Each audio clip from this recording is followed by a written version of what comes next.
Social Security is a crucial program that millions of Americans rely on. But the money to fund Social Security has to come from somewhere. Social Security primarily gets its revenue from payroll taxes.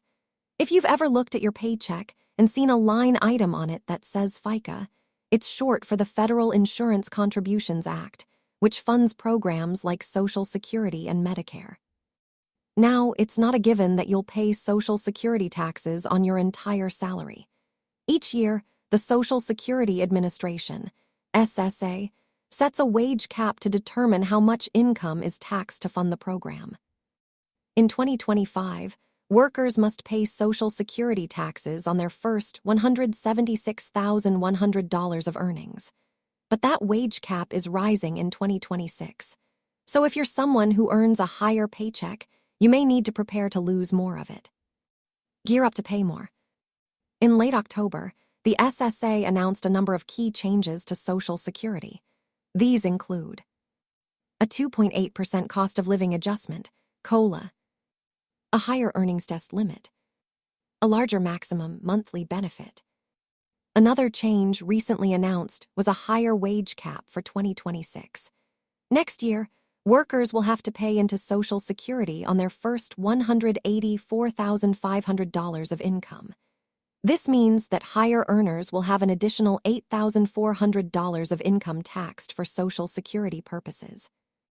Meanwhile, the Social Security tax rate is 12.4%. So all told, the maximum Social Security tax bill in 2026 will be $22,878. If you're self-employed, you'll pay that entire bill yourself. However, if you're a salaried employee, you'll get to split that tab with your employer, leaving each of you to pay $11,439. A system that needs work. There's been talk of raising Social Security's wage cap, or even eliminating it, to pump more money into the program and help prevent benefit cuts. A lot of people think the wage cap is problematic because it gives higher earners a chance to shield some of their income from Social Security taxes.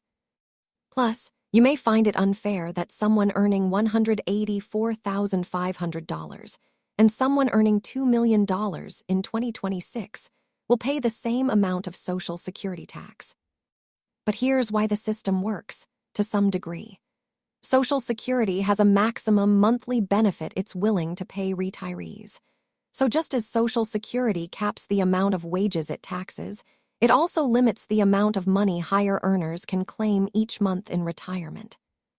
If lawmakers were to decide to raise the wage cap or eliminate it, they'd have to then raise Social Security's maximum benefit to keep things fair. That may or may not work to improve the program's finances. Don't let higher taxes catch you off guard. If your salary is such that the new Social Security wage cap will mean paying more taxes, it's important to prepare for that larger bill.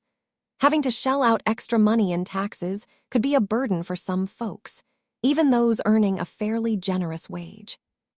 While it's easy to assume that anyone earning enough to worry about the higher wage cap has it good income-wise, in some parts of the country, a salary of $184,500 doesn't go very far, not when an apartment might cost $3,500 a month to rent, or a starter home might come with a $1 million price tag. So some people may need to do some serious planning to account for the change to Social Security's wage cap.